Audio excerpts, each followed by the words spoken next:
Man, I'll tell you what. I'm on like 2 new drugs now. I took a blood test, about 2 weeks ago, maybe a little longer. And they called it, yeah, it was a little longer. It was the last time I had my last infusion. So it was probably a month or thereabouts. And they called me and told me that I was mildly anemic, which means low iron in your blood. So I called my personal doctor to see if he wanted to do something about it. And he said he wanted me to take another blood test. And I did. And the next day, it's actually his wife, but she's like the office, in charge of his office. She calls me and said, I'm very anemic. And they want me to start taking iron twice a day. So, we've got a lot going on. Breezy's been in a lot of pain because of his teeth. And we couldn't take him to the vet that doesn't charge us a whole lot. I mean, he charges a lot. It was $270, but it would have been $500 anywhere else to get a couple of teeth pulled. But they wouldn't take him until we got his shots, which we knew were coming up due. So we had to go all the way over to Longview to get his shots because they do it for, half of what vets do it for. And, we've got 2 dogs that are old, and it just costs a lot of money to take good care of dogs when they're older. It goes way beyond just, feeding them. So anyway, been busy, back and forth to Minden with a vet. Brought my tire to the Harley dealer, and the guy there kind of, I thought they would do it while I waited, to put the tire on the rim while I waited, but he told me they had a technician that was out. So I had to come back the next day for my rim. And in the meantime, my back has gotten so bad, I can't sleep. It hurts to breathe deep. Nobody wants to hear my health stories. I know that. I'll get through them quick. So all this, and now I'm taking iron and vitamin D. My vitamin D is deficient to the point where they prescribed me a pharmaceutical level vitamin D to take. Me, I've got, tans from being exposed to the sun constantly, either on my motorcycle or being outside. Vitamin D you get from the sun. So, I do get some from foods, but vitamin D comes a lot from the sun. So I'm on vitamin D now. I'm taking iron. My back hurts so bad that I can't sleep, and it hurts to take a deep breath. That's how bad it hurts. So, this is what I was leading up to. Sweat. I'm sweating just sitting in my house with a fan, ceiling fan, and the air conditioner on. I'm sweating from the top of my head to my legs and anything in between. And it's a result of iron. Iron makes you sweat. And I'm taking heavy doses of iron. So anyway, I feel like shit. I hurt like a son of a bitch. But I can't just keep sitting around. I mean, these chairs down here are as comfortable as the chair at the house. So I'm gonna do one thing in here. Oh yeah, the knife that made its way around the world that I ordered to go with this knife because it had the same trumpet style pommel is gone. I can't mess with the post office anymore over this. It's gonna give me a heart attack. It's making me so mad. The incompetence. Really, I can't compare it to anything. I've never experienced such extreme incompetence. So I gave the money back to the fella who in Luxembourg who the package disappeared. I've got one reply from the post office saying they were looking for my package. Oh, well, that's wonderful. I don't expect I'll ever see it. This other knife that I bought to match this knife, a Black Beauty with a trumpet pommel, I filed it was simple to do once I found out how to do it, and I started an account and, saved the password. It's easy. Now that I know where it's at on the post office's website, and the website is working. So I did another quick little inquiry about my package, and the only thing they told me was that the package had been delivered. Well, yes, it had been delivered to somebody in Port Jervis, New York. So I give up. I paid $17 for the knife, and it's not worth any more stress than I've already given it. I'm forgetting about the knife, and I'm forgetting about the two knives. I believe it was two knives. Maybe it was one. I can't remember if it was one knife that I made a sheath for. I can't remember. Anyway, it doesn't matter. They're gone. And all this is the post office. And the post office is just as incompetent as the Secret Service. If you know, you know. So, what I'm doing now, right here today, is I've mentioned before how ridiculous serrations are. And the other day, I went to cut a wristband, the doctor's wristband, off my wrist. And this wouldn't even cut it. Serrations are ridiculous. And I've tried to cut rope with the serrations. All they do is get caught and hung up. And I am going to put this on my belt grinder and grind the serrations off of it and try to make a decent knife out of this. This is the knife that I leave in my truck, just because you never know when you need to open a package. I mean, I don't have it for defense. I carry a pistol. But let me show you this. The other day I sanded this down to bare metal, and then I put a heavy coat of wax on it. And this is how humid it is here. Through the wax, it has already rusted again, just in a few days. And that is the kind of humidity we have here. It's I've never experienced this level of humidity for this length of time, where everything rusts.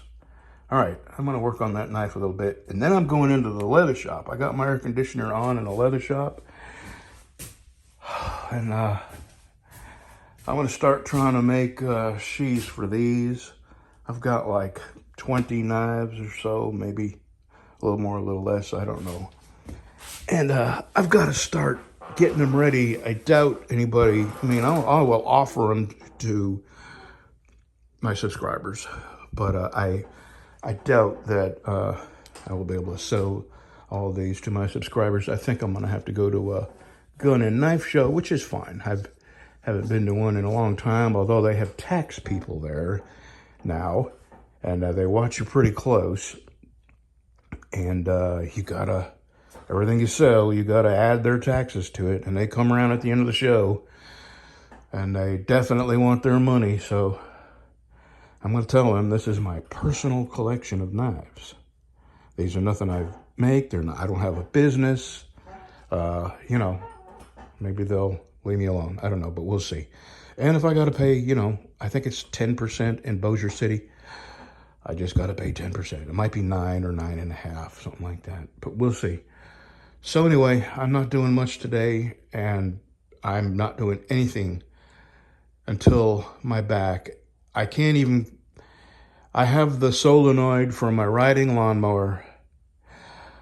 I have the tire back that I need to put on my motorcycle, but both of them jobs require me to lean over and bend in a way I can't do right now, so I'm not going to do anything that hurts. I got the most important thing done, and that is my yard closed in, and the 70 feet of the next couple of 100 feet started. 300. I got 300. Well, I got 230 more feet to go. And, but I got a lot to do before I can get to that. I got to clear. I showed you the other day how much we got to clear, so there's room for the fence. Okay. Right now I'm going to grind that knife and then move on into the leather shop with these knives.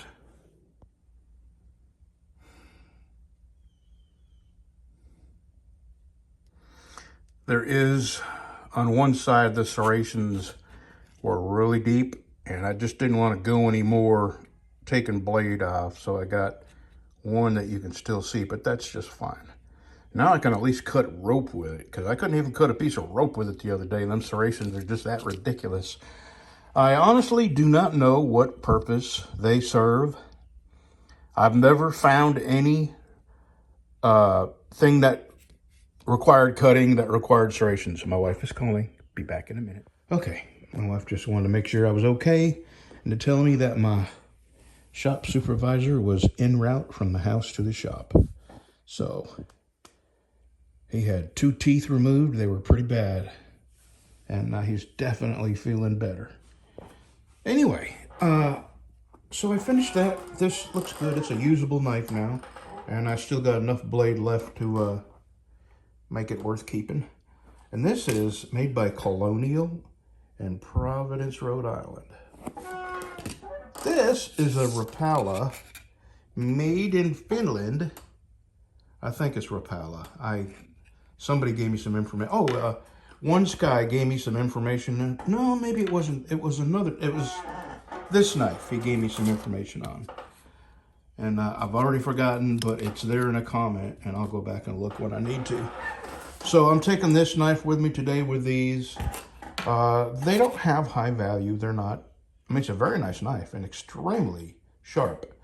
I'm not going to do much to the blade. I may hit it with a buffer and maybe just put a, just run it across my sharpening machine because it is razor blade sharp. Anyway, it's a fishing knife, a fillet knife. And I am going to make a sheath for this.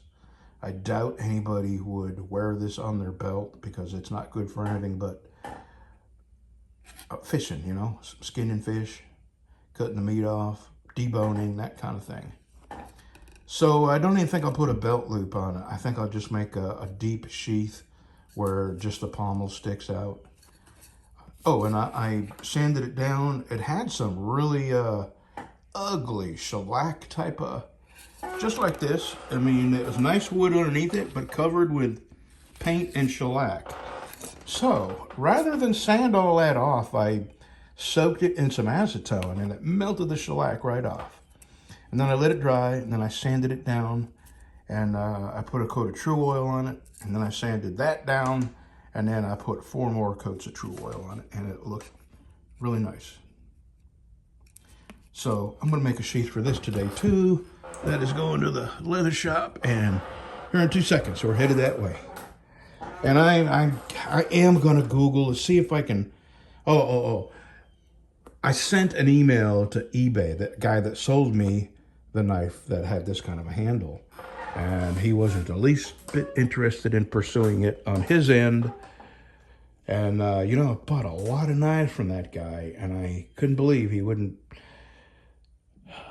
help at all. So I'm done. Actually not. I'm buying another knife with this kind of